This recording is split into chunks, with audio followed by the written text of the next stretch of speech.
జగన్మోహన్ రెడ్డి గారికి బాగా కలిసొచ్చారో ఏమో నాకైతే తెలీదు గానీ, వాళ్ళనెందుకు ఉంచుకున్నారో ఇప్పుడు నిజంగా చెప్పాలంటే వాళ్ళు ఎంతలా జగన్మోహన్ రెడ్డి గారిని నమ్మారో, అంతకు నమ్మక ద్రోహం ఇప్పుడు చేస్తున్నారేమో అనిపిచ్చింది. ఎవరు అంటే దువ్వాడ కపుల్స్.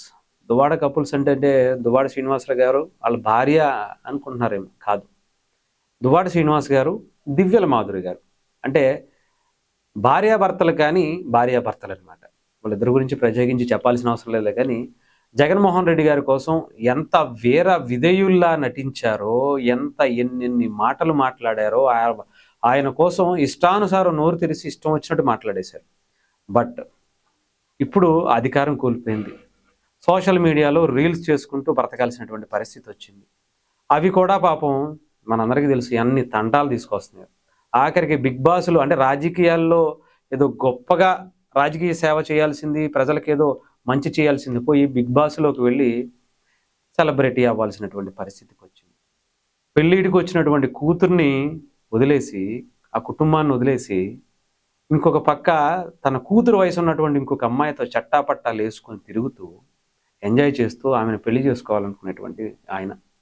వీళ్ళిద్దరూ కూడా ఈ మధ్యన వరుస పెట్టి ఇంటర్వ్యూలు ఇస్తూ సెన్సేషన్ అయిపోవాలి. సెలబ్రిటీ ఇంకా మనం ఎప్పుడు సోషల్ మీడియాలో కనిపించాలని చెప్పేటువంటి దాంట్లో ఏది పడితే అది మాట్లాడేస్తున్నారు. ఎక్కడికి వెళ్తే ఒకసారి పవన్ కళ్యాణ్ గారిని తిడతారు, ఒకసారి పవన్ కళ్యాణ్ గారిని పొగుడుతారు. ఒకసారి పవన్ కళ్యాణ్ గారే దేవుడు అంటారు, ఇంకోసారి పవన్ కళ్యాణ్ గారు దెయ్యం అంటారు. నిన్న ఒక ఇంటర్వ్యూ చూశాను. దాంట్లో పవన్ కళ్యాణ్ గారి నామస్మరణ. పవన్ కళ్యాణ్ గారు చాలా గొప్పోళ్ళు, పవన్ కళ్యాణ్ గారు చాలా మంచి లీడరు అని చెప్పడం. ఒకప్పుడు ఇదే పవన్ కళ్యాణ్ గారిని బూతులు తిట్టినటువంటి వ్యక్తులే ఈరోజు పవన్ కళ్యాణ్ గారిని పొగుడుతున్నటువంటి పరిస్థితి.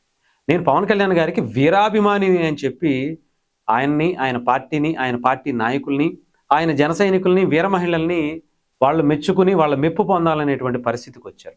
ఎందుకు అంటే మరి ఏ పార్టీ అవకాశం ఇవ్వట్లా, టీడీపీయా తీసుకునేటువంటి పరిస్థితిలో లేదు. అక్కడ ఉండేటువంటి కేడరు, అక్కడ ఉండేటువంటి నాయకులు ఈయన్ని దగ్గరికి కూడా రానివ్వట్ల. ఇకపోతే వైఎస్ఆర్‌సీపీయా తీసి బయట పడేసింది. తీసి పెంటకుప్పలో పడేసినంత పని చేసిందని చెప్పాలి. అలా ఎంతలా ఇష్టం వచ్చినట్టు జగన్మోహన్ రెడ్డి గారి కోసం నమ్మి ఆయన ఇష్టానుసారం మాట్లాడితే అలా పక్కన పడేశారేంటో అర్థం కాలే. సరే అక్కడ పక్కన పెడితే ఆ పార్టీకి వెళ్ళేటువంటి పరిస్థితి లేదు. ఆయన ఇంకా మా జగన్మోహన్ రెడ్డి గారు పిలుస్తారు అని అనుకుంటున్నారేమో. ఈలోపే దివ్యల మాధురి గారు ఏం చేశారంటే పవన్ కళ్యాణ్ గారి పార్టీకి ఎసరు పెట్టారు. పవన్ కళ్యాణ్ గారి పార్టీలోకి వెళ్ళాలనే ఉద్దేశం ఉందో ఏమో తెలీదు కానీ, పవన్ కళ్యాణ్ గారు అంటే నాకు చాలా ఇష్టం, నేను ఆయనకు వీరాభిమాని అని చెప్పి బుట్టలో వేసుకునే పనిలో మొదలుపెట్టారు. ఇక్కడ పవన్ కళ్యాణ్ గారికి మిగతా పార్టీలకి, జనసేన పార్టీ మిగతా పార్టీలకి కొంచెం ఆలోచించండి. డెఫినెట్‌గా జగన్మోహన్ రెడ్డి గారు చూసినంతగా, జగన్మోహన్ రెడ్డి గారు కోసం మీరు ఏది పడితే అది మాట్లాడేసినట్టుగా, ఇక్కడ పవన్ కళ్యాణ్ గారు ఆయన పార్టీకి సంబంధించిన వాళ్ళ కోసం ఆయన అద్భుతం అని ఇంకోటని ఆయనకు వీరాభిమాని అని చెప్తే వాళ్ళు కరిగిపోయి మిమ్మల్ని పార్టీ తీసుకునేటువంటి పరిస్థితిలో ఉండదు. అది ఆలోచించుకోండి. ఎంతోమంది మహామహులే కొన్ని కోట్ల లక్షల కోట్ల రూపాయలు ఉన్నోళ్ళు ఆయన పార్టీకి ఫండ్ ఇస్తాము, ఇంకోటి ఇస్తాము, టికెట్ ఇవ్వండి అని చెప్పి అడిగితే ఇసిరి అవతల పడేశారు ఆయన. అలాంటిది ఏ గోడకి ఏ ఎండకి ఆ గొడుగు, ఏ గోడ మీద దూకి ఆట ఇట అనేటువంటి మీలాంటి వాళ్ళని పవన్ కళ్యాణ్ గారు కానీ, జన సైనికులు కానీ అంత ఈజీగా దగ్గరికి రానివ్వరు. అది ఆలోచించుకోవాలి. ఎంత మీరు వాళ్ళ గురించి పవన్ కళ్యాణ్ గారి గురించి హైప్ ఇచ్చినా నేను వీరాభిమాని అని చెప్పి ఇప్పుడేదో ప్రేమ ఒలగబోసేసినట్టు పవన్ కళ్యాణ్ గారు నిజాయితీపరుడు అది ఇది అని చెప్పేసినా పని అవ్వదు. అయిపోయింది. ఎందుకంటే మీ పరిస్థితి ఏంటో, మీరేంటో ఈ 2, 3 సంవత్సరాల్లోనే జనాలకి క్లారిటీ వచ్చేసింది.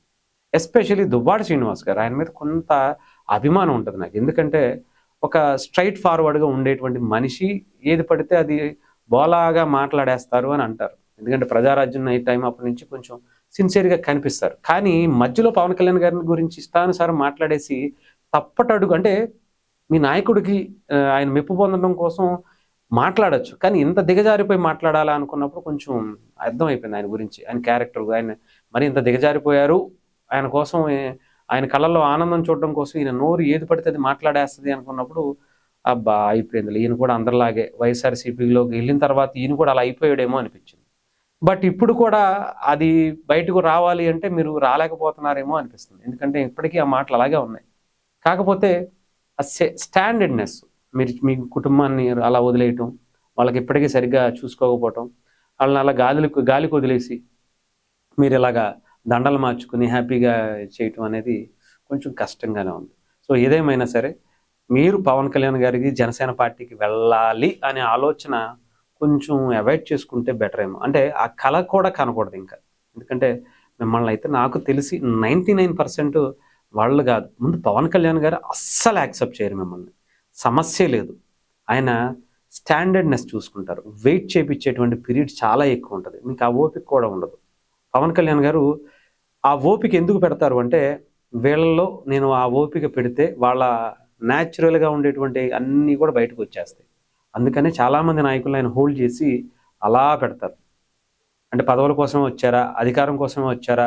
లేదంటే ఏదన్నా చేద్దామని వచ్చారా? ఇంకోటి చేద్దామని వచ్చారా? ఇవన్నీ ఈ వెయిటింగ్ పీరియడ్‌లో ఆయన అన్నీ తెలుసుకుంటారు.